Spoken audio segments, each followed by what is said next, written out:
Welcome students, বাহিনী নির্মলে তোমাদের প্রত্যেককে অভিনন্দন জানাই এবং আমরা ট্যাক্সোনমির বিভিন্ন বিষয় নিয়ে আলোচনা করছিলাম এবং আজকে আমরা আলোচনা করব স্পিসিস কনসেপ্ট সম্বন্ধে। জেনারেলি স্পিসিস কনসেপ্টে তোমাদের যে পড়তে হবে অর্থাৎ যে ডিফারেন্ট টাইপের স্পিসিস কনসেপ্ট সেই সম্পর্কিত ধারণা অর্থাৎ সেগুলো কাকে বলে এগুলো তোমাদেরকে বুঝতে হবে এবং তার সঙ্গে সঙ্গে কোন সায়েন্টিস্ট কোন ধরনের স্পিসিস কনসেপ্ট দিয়েছিলেন। ওকে, সুতরাং এই বিষয়গুলো তোমরা যদি বুঝতে পারো তাহলে তোমাদের অনেকটাই সুবিধা হবে।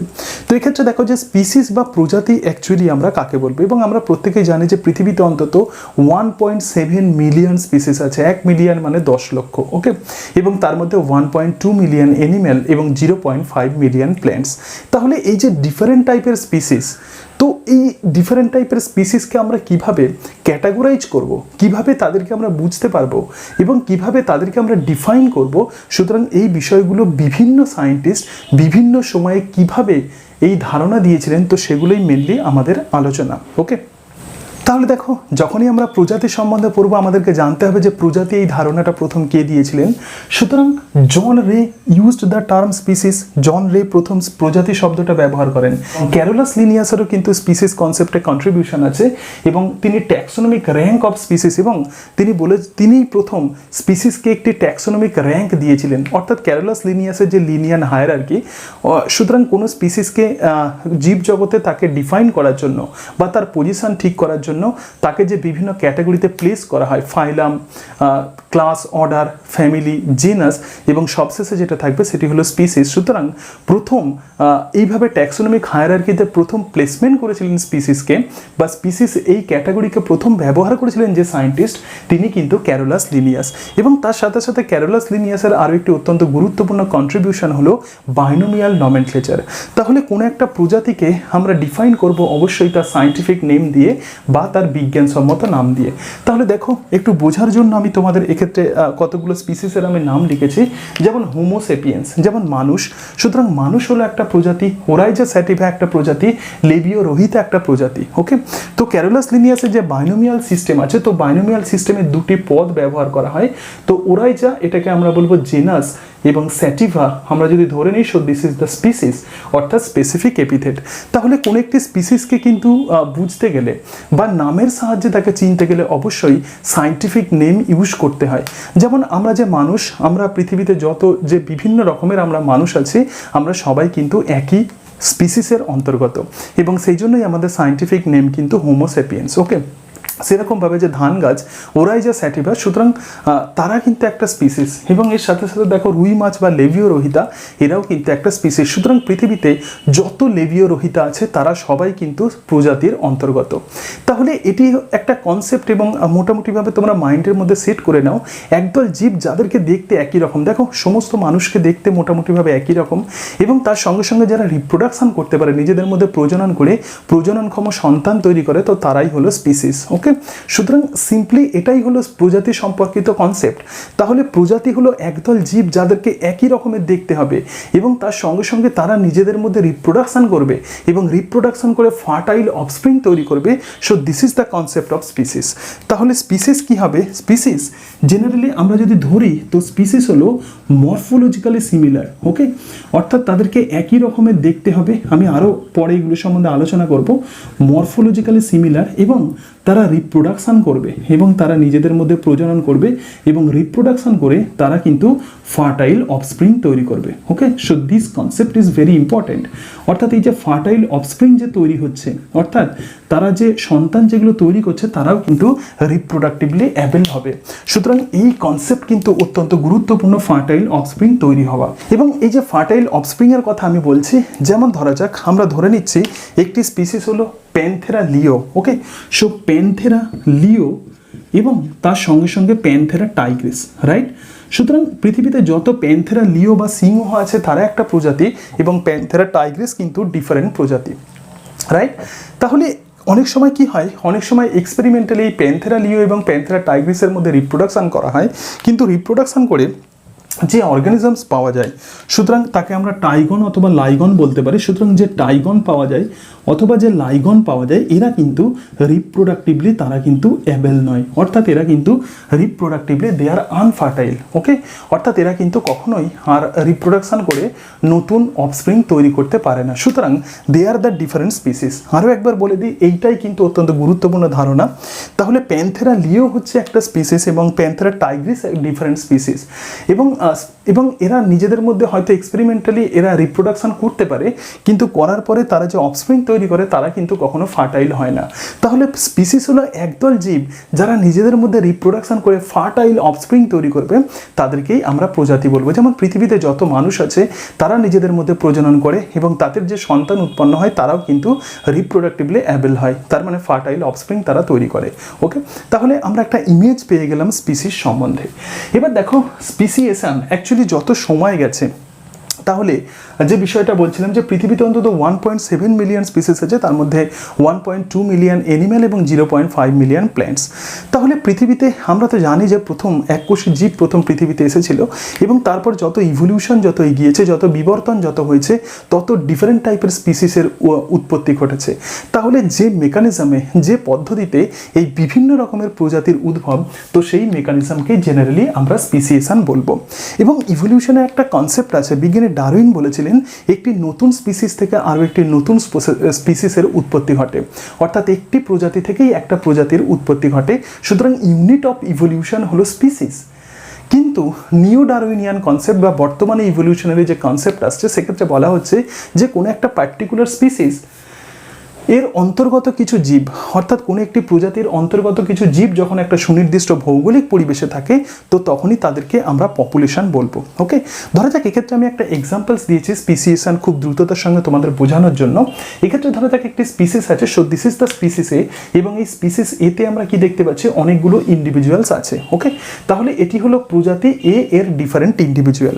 তাহলে এই প্রজাতি এ এতে যে ডিফারেন্ট টাইপের যে ইন্ডিভিজুয়ালস আমরা দেখতে পাচ্ছি, সুতরাং প্রজাতি এ আছে এবং প্রজাতি এতে ডিফারেন্ট ইন্ডিভিজুয়ালস আছে। তাহলে এই প্রজাতি বা স্পিসিস এ এর বিভিন্ন ইন্ডিভিজুয়াল বিভিন্ন জিওগ্রাফিক্যাল এরিয়াতে থাকে। এক্ষেত্রে আমরা দুটো জিওগ্রাফিক্যাল এরিয়া ধরে নিয়েছি, এটা একটা জিওগ্রাফিক্যাল এরিয়া এবং এটি একটি জিওগ্রাফিক্যাল এরিয়া। এবং এই জিওগ্রাফিক্যাল এরিয়াতে ধরা যাক তাহলে এটি একটি population, so this is the population A dash, আর এটি হলো পপুলেশন এ ডবল ড্যাশ, অর্থাৎ দুটো ডিফারেন্ট পপুলেশন সেক্ষেত্রে আমরা বোঝাচ্ছি। এইবার দেখো, আমরা প্রত্যেকেই জানি যে জীবের মধ্যে বিভিন্ন রকমের ভ্যারিয়েশন হয়, যাকে আমরা জেনেটিক্যাল ভ্যারিয়েশন বলবো। ধরা যাক এই পপুলেশন এ ড্যাশে কিছু অরিজিনাল কিছু স্পিসিস আছে এবং তার সঙ্গে সঙ্গে এক্ষেত্রে কিছু ভেরিয়েশনস দেখা যাচ্ছে। ওকে, অর্থাৎ এই প্রজাতির অন্তর্গত ইন্ডিভিজুয়ালে বা এই পপুলেশনে আমরা কিছু ভেরিয়েশন দেখতে পাচ্ছি। So these are actually the beneficial variation. According to ডারউইনের কথা আমরা যদি ধরি, তাহলে এটি হলো বেনিফিশিয়াল ভেরিয়েশন। অর্থাৎ যদি বেনিফিশিয়াল ভেরিয়েশন যদি হয়, তাহলে এরা কিন্তু অরিজিনাল ইন্ডিভিজুয়ালের থেকে এই পপুলেশনের অন্তর্গত জীবগুলো মোর তারা রিপ্রোডাক্টিভলি অ্যাবেল হবে। ওকে, সুতরাং এই বেনিফিশিয়াল ভেরিয়েশনযুক্ত ইন্ডিভিজুয়ালগুলো ক্রমাগত রিপ্রোডাকশন করবে, তাহলে এরা কি হবে, reproductively they will be successful. Okay, অর্থাৎ এরা রিপ্রোডাক্টিভলি এরা সাকসেসফুল হবে এবং তার ফলে বেশ কয়েকটা জেনারেশন পরে দেখা যাবে এই ভেরিয়েবল ইন্ডিভিজুয়াল যুক্ত নতুন একটি পপুলেশন তৈরি হয়েছে এবং সেই পপুলেশনের অন্তর্গত কোনো ইন্ডিভিজুয়াল কিন্তু এই আগের স্পিসিসের অন্তর্গত ইন্ডিভিজুয়ালের সঙ্গে কিন্তু একই রকম নয়। ওকে, তাহলে আমরা বলতে পারি যে এটি হলো নিউ স্পিসিস। সুতরাং এই যে বেনিফিশিয়াল ভেরিয়েশন বা একে আমরা বলতে পারি অ্যাডাপটিভ ভেরিয়েশন, ওকে, বা অ্যাডাপটিভ ভেরিয়েশন, তাহলে কোনো স্পিসিসের অন্তর্গত ইন্ডিভিজুয়ালে যখন অ্যাডাপটিভ ভেরিয়েশন হয় এবং সেই অ্যাডাপটিভ ভেরিয়েশনযুক্ত ইন্ডিভিজুয়ালগুলো অনেক বেশি তারা রিপ্রোডাক্টিভলি অ্যাবেল হয় এবং তার ফলে ক্রমাগত বেশ কয়েক জেনারেশন পরে একটি নতুন প্রজাতির উৎপত্তি ঘটে। আবার যদি আমরা পপুলেশন এ ডবল ড্যাশকে ধরি, তাহলে এক্ষেত্রেও ধরা যাক কিছু ইন্ডিভিজুয়াল আছে, যে সমস্ত ইন্ডিভিজুয়ালগুলো অবভিয়াসলি তারা প্রিভিয়াস পপুলেশনের মতোই হবে এবং তার সঙ্গে সঙ্গে এক্ষেত্রে কিছু ভ্যারিয়েশনস হয়েছে। ধরা যাক এই ভ্যারিয়েশনগুলো নন অ্যাডাপটিভ ভ্যারিয়েশন। ওকে, অর্থাৎ এই স্পিসিসের বা এই স্পিসিসের অন্তর্গত এই পপুলেশন এ ড্যাশে কিছু ইন্ডিভিজুয়াল আছে, যে সমস্ত ইন্ডিভিজুয়ালের মধ্যে জেনেটিক্যাল ভ্যারিয়েশন হয়েছে কিন্তু সেই জেনেটিক্যাল ভ্যারিয়েশনগুলোর কোনো রকম অ্যাডাপটিভ ভ্যালু নেই, তাহলে এগুলো হলো নন অ্যাডাপটিভ ভ্যারিয়েশন। তাহলে এরা কি হবে, এরা রিপ্রোডাক্টিভলি এরা সাকসেসফুল হবে না। ওকে, অর্থাৎ এদের রিপ্রোডাক্টিভ রেট এক্ষেত্রে অনেক স্লো হবে। তাহলে যদি রিপ্রোডাক্টিভ রেট যদি স্লো হয় তাহলে এক্ষেত্রে কোন ইন্ডিভিজুয়ালগুলো ডমিনেন্ট হবে, অর্থাৎ আগের ইন্ডিভিজুয়ালগুলোই এক্ষেত্রে ডমিনেন্ট হবে। বেশ কয়েক জেনারেশন পরে কেবলমাত্র এই পপুলেশনই থেকে যাবে, অর্থাৎ এটা স্পিসিস এ হিসাবেই থেকে যাবে। তো এক্ষেত্রে আমরা যদি নিউ স্পিসিস ধরি, এটি হলো স্পিসিস বি। সুতরাং কোন একটি স্পিসিসের অন্তর্গত ইন্ডিভিজুয়ালগুলো যখন একটা সুনির্দিষ্ট ভৌগোলিক পরিবেশে থাকে তখনই তাকে বলা হয় পপুলেশন। এবং এই পপুলেশনের মধ্যে যদি কোনোভাবে জেনেটিক ভ্যারিয়েশন তৈরি হয়, অ্যাডাপটিভ ভ্যারিয়েশন যদি তৈরি হয়, তাহলে সেই সমস্ত ইন্ডিভিজুয়ালসগুলো রিপ্রোডাক্টিভলি অনেক বেশি অ্যাবেল হবে এবং তার ফলে দীর্ঘ সময় পরে নতুন প্রজাতির উৎপত্তি ঘটবে। এবং এইভাবে প্রধানত কোনো একটি পার্টিকুলার প্রজাতি থেকে অনেক প্রজাতির উৎপত্তি ঘটে। সুতরাং এই টাইপের যে কনসেপ্ট, এটাকেই আমরা স্পিসিয়েশন বলবো। ওকে, আবার অন্য একটা পপুলেশন আমরা দেখলাম যে নন অ্যাডাপটিভ ভ্যারিয়েশনস হয়েছে, তাহলে সেই সমস্ত ইন্ডিভিজুয়ালসগুলো রিপ্রোডাক্টিভলি তারা এবেল হবে না এবং তার ফলে এক্ষেত্রে কোনো রকম স্পিসিয়েশন ঘটবে না। সুতরাং এক্ষেত্রে আমরা এটাই দেখলাম যে কোনো একটা পার্টিকুলার প্রজাতি থেকে নিশ্চয়ই অনেক প্রজাতি তৈরি হতে পারে এবং সময়ের সঙ্গে সঙ্গে কোনো একটা পার্টিকুলার স্পিসিস থেকে ডিফারেন্ট স্পিসিস তৈরি হয় এবং সেই কারণের জন্যই বর্তমানে পৃথিবীতে 1.7 মিলিয়ন স্পিসিসের এখনো পর্যন্ত এক্সিস্টেন্স ডিসকভার্ড হয়েছে, কিন্তু সায়েন্টিস্টরা মনে করছেন যে অন্তত 50 মিলিয়ন প্রজাতি আছে। তো যাই হোক, এবার আমরা মেন কনসেপ্টে চলে যাই। তো প্রথম যে কনসেপ্ট আমরা দেখব সেটি হলো নমিনালিস্টিক স্পিসিস কনসেপ্ট। তো দেখো, এক্ষেত্রে আমি যে সমস্ত কনসেপ্টগুলো আমি তোমাদেরকে দিচ্ছি, জেনারেলি পরীক্ষাতে এই সমস্ত কনসেপ্টগুলো থেকেই প্রশ্ন আসে এবং সেই জন্যই আমি এই বিষয়গুলোই আলোচনা করছি। ওকে, তাহলে প্রথমে দেখো যে কনসেপ্ট আছে সেটি হলো নমিনালিস্টিক স্পিসিস কনসেপ্ট বা নমিনালিস্টিক প্রজাতি ধারণা। এই ধরনের ধারণার প্রবক্তা হলেন বিজ্ঞানী ওকাম। তো তিনি কি বলছেন, nature only produces individuals and the species are creation of man. Okay, সুতরাং according to the nominalistic species concept, Occam যেটা বলছেন, তিনি বলছেন যে অ্যাকচুয়ালি পৃথিবীতে প্রজাতি বলে কিছু নেই। প্রজাতি হলো মানুষের একটি কল্পনা, একটি ইমাজিনারি একটি ধারণা। সুতরাং অনলি ইন্ডিভিজুয়ালসেরই এক্সিস্টেন্স আছে, অর্থাৎ প্রত্যেকটা জীব হলো সে পৃথিবীতে সেই একমাত্র তার এক্সিস্টেন্স আছে, কিন্তু স্পিসিস এটি কিন্তু একটি ধারণা, মানুষের একটা ধারণা, তো তার কিন্তু রিয়েল এক্সিস্টেন্স নেই। তো এই ধরনের যে কনসেপ্ট, তো তাকেই আমরা বলবো নমিনালিস্টিক স্পিসিস কনসেপ্ট। কিন্তু নমিনালিস্টিক স্পিসিস কনসেপ্টের প্রবলেম আছে। তাহলে এক্ষেত্রে কী হবে, একই টাইপের যে জীবগুলো, অর্থাৎ ক্লাসিফিকেশনস আমরা যে করি on the basis of similarity এবং ডিসিমিলারিটি, তো একই টাইপের জীবগুলোকে তখন আমরা তাদের সংখ্যা কিন্তু অনেক বেড়ে যাবে। ওকে, সুতরাং ইন্ডিভিজুয়ালকে যদি ধরি, তাহলে পৃথিবীতে যত ইন্ডিভিজুয়াল আছে তাদেরকে যদি স্টাডি করা যায় তাহলে কিন্তু সেটা অনেক বেশি ডিফিকাল্ট হয়ে যাবে এবং সেই জন্যই নমিনালিস্টিক স্পিসিস কনসেপ্ট কিন্তু ডিসকার্ডেড হয়ে গেছে। ওকে, তাহলে এক্ষেত্রে আরও কিন্তু অ্যাডভান্স লেভেলের স্পিসিস কনসেপ্ট চলে আসছে। তাহলে দেখো, অ্যাকচুয়ালি স্পিসিস ধারণা মানে এটাই যে পৃথিবীতে যত জীব আছে তাদেরকে কত ইজিলি তাদেরকে স্টাডি করা যায়। তো সেই জন্যই মানুষ কিন্তু প্রজাতি এই কনসেপ্টটা দেওয়ার চেষ্টা করেছেন, বা অ্যাকচুয়ালি পৃথিবীতে যত ইন্ডিভিজুয়ালস আছে তাদেরকে সঠিকভাবে স্টাডি করা, তো সেই কারণের জন্যই প্রধানত প্রজাতি কনসেপ্ট দেওয়া হয়েছে। সুতরাং যদি নমিনালিস্টিক স্পিসিস কনসেপ্টকে আমরা যদি কনসিডার করি, তাহলে প্রত্যেকটা ইন্ডিভিজুয়ালকে ইন্ডিভিজুয়াল ওয়াইজ তাদেরকে স্টাডি করতে হবে। সুতরাং সেটা কিন্তু অনেক বেশি ডিফিকাল্ট হবে এবং সেই কারণের জন্যই এই একই রকমের যে সমস্ত জীবগুলো আছে তাদেরকে গ্রুপিং করে নেওয়া হচ্ছে, তাদেরকে স্পিসিস হিসাবে ধরা হচ্ছে। দেখো, সেকেন্ড যে কনসেপ্ট সেটি হলো টাইপোলজিক্যাল স্পিসিস কনসেপ্ট। তো টাইপোলজিক্যাল স্পিসিস কনসেপ্টে কি বলা হচ্ছে, set of organism that resemble one another and distinct from other sets. Okay, তো এই ধরনের কনসেপ্ট দিয়েছিলেন বিজ্ঞানী লিনিয়াস। তার মানে কি, তার মানে হলো একদল জীব যাদেরকে একই রকম দেখতে। ওকে, যেমন আমরা যে মানুষ আছি, আমরা আমাদের সমস্ত মানুষকে একই রকমের দেখতে, তো এই সেট অর্থাৎ একই রকম দেখতে যে জীবের সেটি একটা স্পিসিস। আবার ধরা যাক কোনো ফ্রগের কথা আমরা যদি ধরি, তো তাদেরকেও অন্যরকম দেখতে মানুষের তুলনায়। সুতরাং ফ্রগের যে সেটি কিন্তু একটা স্পিসিস এবং এই ধরনের যে স্পিসিস কনসেপ্ট, একেই আমরা বলবো টাইপোলজিক্যাল স্পিসিস কনসেপ্ট। অনেক সময় টাইপোলজিক্যাল স্পিসিস কনসেপ্ট এবং মরফোলজিক্যাল স্পিসিস কনসেপ্টকে একই হিসাবে ধরা হয় এবং মরফোলজিক্যাল স্পিসিস কনসেপ্টকে ফেনেটিক স্পিসিস কনসেপ্টে বলা হয়। ওকে, তাহলে যে সমস্ত জীব যাদেরকে একই রকম দেখতে হয়, তো তারাই প্রধানত প্রজাতি হিসাবে পরিগণিত হয়। ওকে, এবার দেখো biological species concept, this is the very scientific এবং এই বায়োলজিক্যাল স্পিসিস কনসেপ্টটি কিন্তু তোমাদেরকে ভালো করে বুঝতে হবে। তাহলে বায়োলজিক্যাল স্পিসিস কনসেপ্ট, এই ধারণার প্রবক্তা হলেন বিজ্ঞানী জর্ডন। তাহলে নমিনালিস্টিক স্পিসিস কনসেপ্টের প্রবক্তা হচ্ছেন বিজ্ঞানী ওকাম এবং টাইপোলজিক্যাল স্পিসিস কনসেপ্ট ধারণা দিচ্ছেন বিজ্ঞানী লিনিয়াস, ওকে। এবং এর সঙ্গে সঙ্গে বায়োলজিক্যাল স্পিসিস কনসেপ্টের প্রবক্তা হলেন বিজ্ঞানী জর্ডন, এবং এটা সাপোর্ট করেছিলেন বিজ্ঞানী ডবঝানস্কি এবং সিমসন। এরা ছিলেন গ্রেট ইভলিউশনারি বায়োলজিস্ট। সুতরাং জর্ডন যে বায়োলজিক্যাল স্পিসিস কনসেপ্ট দিলেন, সেক্ষেত্রে তিনি কি বলছেন একটু দেখে নাও। তো স্পিসিস, তিনি বলছেন যে স্পিসিস হলো রিপ্রোডাক্টিভ কমিউনিটি। সুতরাং রিপ্রোডাক্টিভ কমিউনিটি বলতে আমরা কি বুঝবো? তিনি বলছেন যে স্পিসিস হলো একদল জীব যারা প্রজননগতভাবে বা জননগতভাবে এরকমই অন্য একদল জীবের থেকে আলাদা। প্রথম যেখান থেকে আমি শুরু করেছিলাম, প্যান্থেরা লিও, এটি হলো একদল জীব যারা নিজেদের মধ্যে প্রজনন করে ফার্টাইল অফস্প্রিং তৈরি করে, তারাই স্পিসিস। প্যান্থেরা টাইগ্রিস, তারা নিজেদের মধ্যে প্রজনন করে ফার্টাইল অফস্প্রিং তৈরি করে, এরাই স্পিসিস। কিন্তু প্যান্থেরা লিও এবং প্যান্থেরা টাইগ্রিস যদি নিজেদের মধ্যে রিপ্রোডাকশন করে এবং করার ফলে যে অফস্প্রিং তৈরি হয়, যাকে টাইগন অথবা লাইগন আমরা বলতে পারি, তারা কিন্তু ফার্টাইল নয়। So the panthera leo and the tigris, they are the different species. সুতরাং এটাই বায়োলজিক্যাল স্পিসিস কনসেপ্টের প্রথম ক্রাইটেরিয়া।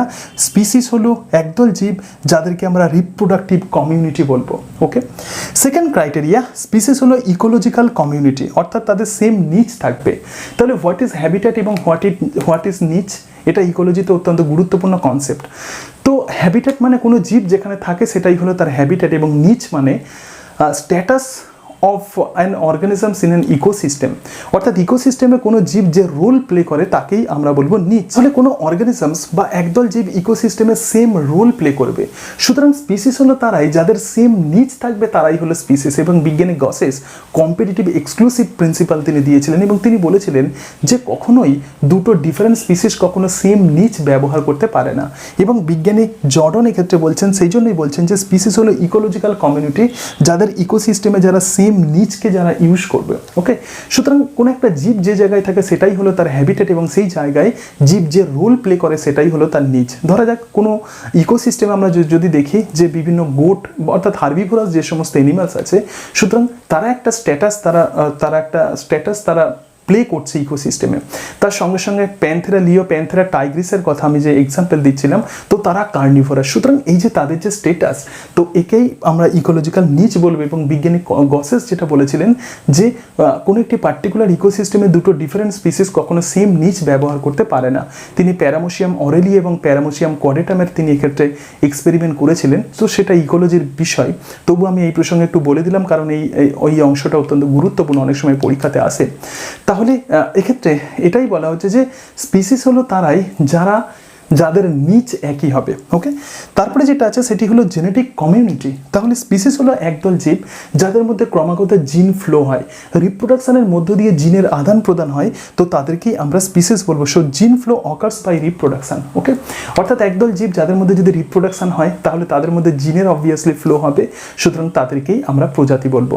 আবার যদি ডিফারেন্ট স্পিসিস হয়, সুতরাং দুটো প্রজাতির মধ্যে কখনোই জিনের ফ্লো হবে না, রাইট। তাহলে তো এটাই হলো প্রধানত জেনেটিক কমিউনিটি। এবং এর সাথে সাথে বলবো যে স্পিসিস এর অন্তর্গত জীবগুলো সবসময় একই জিন পুল তারা শেয়ার করে, ঠিক আছে। So they share the common gene pool, সুতরাং একেই আমরা বলবো জেনেটিক কমিউনিটি, ওকে। তো this is the concept of biological species কনসেপ্টের সঙ্গে সঙ্গে। তাহলে বায়োলজিক্যাল স্পিসিস কনসেপ্ট তুমি যদি বুঝতে পারো, মোটামুটিভাবে প্রজাতি সম্বন্ধে তোমার ক্লিয়ার কনসেপ্ট তৈরি হয়ে যাবে। এর সাথে সাথে দেখো কিছু ইনফরমেশন আমি দিয়ে দিয়েছি স্পিসিস সম্বন্ধে বোঝার জন্য। Group of organism morphologically similar, অর্থাৎ একদল জীব যাদেরকে একই রকম দেখতে, তাদেরকে প্রজাতি বলতে পারি।